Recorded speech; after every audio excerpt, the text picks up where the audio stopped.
Panay nga ang travel niyo eh. Kasama ka Over yun.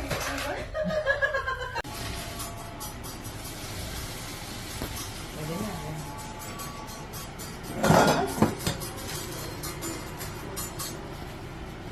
Then, ito po, kalahati na lang natira kasi ginamit. Half lang talaga ang gagamitin sa 1 cup. ngayon. No? Pero kung gusto nyo naman kung gamitin lahat, dagdagan nyo lang yung vegetables nyo. Depende kung ano yung gusto nyo ilagay. Any kind of fruits. Ha? Any kind of fruits po. Oo, pwedeng pears, pwedeng banana. Lahatin ko, madam, no? Yung half na yun, di ba? Oo. Bali 2 cups kasi ang karga nung box. Kaya, Then, yung eggs natin, 2 eggs. Hindi po tayo magdadagdag ng tubig. Ito lang. Hindi na kaya ni Mister. Kasi tsara mo, Jen. I don't go, don't. Try, okay?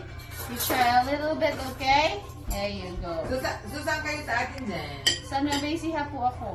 Tagalog lang o alam mo kung Ilocano? Tagalog po, pero nakakaintindi. May base ako dyan eh. Saan ka, te? Lupaw. Ay, magkalapit lang tayo. Wow! Tingnan nyo, kababayan pala kayo? Nurse ka po. Nurse siya. Kayo po, Oo. saan? Sa Pangasinan. Magkakalapit lang. Saan po doon? Ordaneta. O kaya Doon tita Manawan. ko. Ay, May gabi ng Magic Mall. Magic. Yes, Quezon ng pangalan ng asawa niya. Quezon. Here. Malaki ang Ordaneta. Grabe. Sa may mismong tapat sila ng Ay, ang tayo pa na natin yung... Alam mo ba na hindi ako umuwi? 26 years. Wow. At nung pagbalik ko, wala nang pamilyar. Grabe, no? Ano na, sobrang nag-change na yung ano, yung Ano, Jen?